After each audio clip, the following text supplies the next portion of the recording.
Hello, শুভ সন্ধ্যা সবাইকে। অনেক দিন পর চিন্তা করলাম একটা ভিডিও করি নতুন কোনো টপিক নিয়ে। আহ, কেমন আছো সবাই?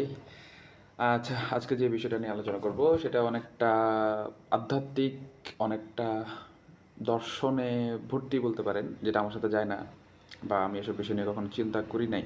থিওলজিক্যাল ব্যাপার-স্যাপার।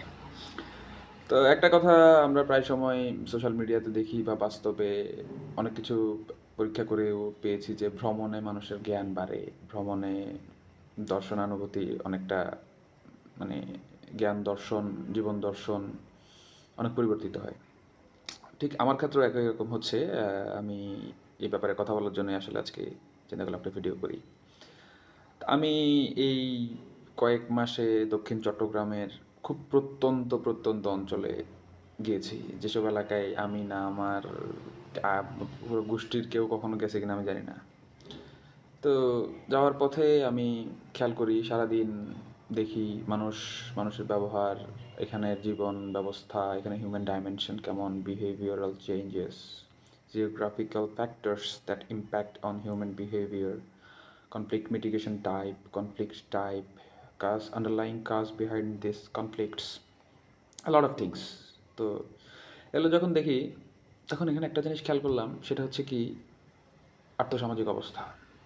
আরেকটা জিনিস খেয়াল করলাম যেটা আমাকে খুব ভাবায়, এই অত্র এলাকাগুলোতে আমি যেসব প্রত্যন্ত এলাকায় যাই, এগুলিতে প্রতি 1 কিলোমিটার পর পর একটা একটা এতিমখানা।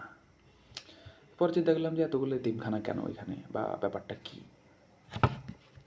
তো এটার আন্ডারলাইন কাজ খুঁজতে গিয়ে দেখলাম যে কি আসলে আমরা সোশ্যাল সিকিউরিটি যেই কথাটা বলি, আর্থিক বলেন, সামাজিক বলেন, যে সিকিউরিটিটা গরিব মানুষদের ক্ষেত্রে আসলে সোশ্যাল সিকিউরিটি কাজ করে না। তুই গরিব হইছিস কিনলে এটা তো সবচেয়ে বড় অপরাধ। এই যে সাপোজ একটা গরিব মেয়ের বিয়ে হইলো, ও জামাইটা যদি ওকে, ওর স্বামী যদি, সে যদি স্বামী পরিত্যক্তা হয়, তার সমাজে কোনো দাম নাই, তো সে কার কাছে যাবে? আবার ধরেন তার স্বামী মারা গেল, সে কার কাছে যাবে? একজন মধ্যবয়স্ক গরিব মহিলা যখন তার দুটো বাচ্চা কাচ্চা আছে, হুট করে তার স্বামীর কিছু হলো বা গার্ডিয়ান কোনো একটা অসুবিধায় পড়ে গেল, সে কোথায় যাবে? তার বাচ্চা কাচ্চাগুলো কোথায় যাবে? তো এই ধরনের ব্যাপারগুলোকে যখন আমি খুঁজতে গেলাম আসলে এই এলাকায় এতগুলা কেন, এতিমখানা কেন। পরে আমি বেশ কিছু এতিমখানা যারা পরিচালনা করে ওদের সাথে কথা বললাম যে কী ব্যাপার ভাই, সমস্যা কী। বলতে ভাই দেখেন, এগুলো এমন একটা এলাকা, এখানে অনেক অনেক মানুষ, গরিব মানুষ বাস করে, যেখানে মানুষের আর্থসামাজিক অবস্থা খুব খারাপ। আর তার মধ্যে সমাজের ঘরের ইনকাম সোর্স, যে ইনকামটা করে, ওর যদি কিছু হয়ে যায় তো পুরা ফ্যামিলি পঙ্গু হয়ে যায়। তো ব্যাপারটা খুব খারাপ লাগে। তো আমি বেশ কয়েকজন এতিম বাচ্চা কাচ্চা বা এখানে যারা এতিমখানায় থাকে ওদেরকে জিজ্ঞেস করলাম যে তোমাদের বাড়ি কোথায়, বলে স্যার আশেপাশে। তো তোমরা এখানে কেন থাকো? বলছে এখানে যদি থাকি তাহলে হয়তো আমরা দুপুরবেলা ভাতটা খাইতে পারি, কিন্তু রাতে মনে করেন ঘরের উপর চাপ কমলো, রাতে একবেলা খাইলাম ঘরে কোনো মতো ম্যানেজ করলো, আর এই দুপুরে খানাটা এখানে খাইলাম।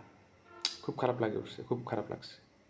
আমরা কত সুখে থাকি, কত কি লাক্সারি কি নাই আমাদের, কিন্তু এই সমাজের মানুষগুলা এত কষ্টে আছে। এই যে 1,000 কোটি টাকা লুট করে নিয়ে যাচ্ছে, 1,000 কোটি টাকা, 1,000 কোটি টাকা যদি ওকে গুনতে দেই, ওর হায়াত শেষ হয়ে যাবে। সে ওই 1,000 কোটি টাকা শেষ করতে পারবে না, গুণা শেষ করতে পারবে না। আর তার দাপটে থাকা যায় না। আজকে মরে গেলে কালকে 3 দিন কেউ নামও নিবে না। কিসের পিছনে, মানে কিসের এত মরিচিকা, মানে আমি মাঝে মধ্যে ভাবি। এই যে নতুন বাসা নিলাম এখানে একটা, দূরের একটা বাড়ি থেকে দূরের একটা জায়গায়, এই চাকরিগত কারণে বাসা নেওয়ার সময় আমি চিন্তা করি যে সবচেয়ে সস্তা জিনিসটা, টেবিলটা যখন কিনি ব্যাস কোনো রকম কাজ চলার মতো হইলো, খাটটা যখন কিনি কোনো মতো কাজ চলার মতো হইলো, ড্রেসিং টেবিলটা যখন কিনি, কি দরকার ড্রেসিং টেবিলের দরকার না, একটা আলনা হোক কোনো মতো হোক। তো দোকানদার আমাদের জিজ্ঞেস করে যে স্যার আপনার সব কিছু কোনো মতে কেন? ব্যাপারটা আমি এখানে ভাড়া থাকি, আমার এখানে এত ভালোর দরকার কি, বাড়িতে তো সব আছে আলহামদুলিল্লাহ।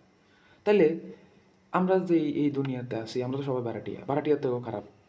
অন্তত একটা ছোটোখাটো একটা জিনিসের হোক, এই যে কোনো একটা জিনিসের একটা এক্সপায়ারি ডেট থাকে, আমাদের তো ওইটাও নাই। তা আমি যে আজকে এদের হকের ফোন মারলাম, ওইটার এটা মাইরা দিলাম, ওইটা করে ফেললাম, এদের কেমনে ঠকাইলাম, ওই এদের গিবত গাঁটলাম, তারপরে হইতেছে কি বাবা আমার কাছে খুব ভালো লাগলো, তো এই জবাবটা কি দেবো? আজ যে মরলে কালকে 3 দিন। কত বড় বড় হাতি বাঘা বাঘা বাঘা মানুষ মরে গেছে, কেউ মনে রাখে না। তুমি কোন হরিদাস পাল? তো এই জীবন দর্শনটা আমার মনে হয় যেন সবার আসা উচিত। কেন মানুষ এমন করে? আসলে মানুষের চরিত্র বড়ই অদ্ভুত। আল্লাহ নিজেও আসলে আমার কাছে মাঝে মধ্যে অবাক হয়। শয়তানও অবাক ওই জায়গা। বুঝতে পারছ আমি কি শয়তান? মানুষের মতো শয়তান। এখন আর মানুষ শয়তানের নামই করে না, মানুষের শয়তান নামই দেখে। বুঝতে পারছি তোর তো অনার্স মাস্টার্স পিএইচডি করান লাগবে। শয়তান দেখবেন যে কি কয়দিন পরে বাংলাদেশের শয়তানগুলোতে করবে, অ্যাপ্লিকেশন দিব।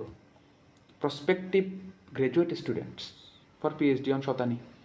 Thank you everyone. আসসালামু আলাইকুম।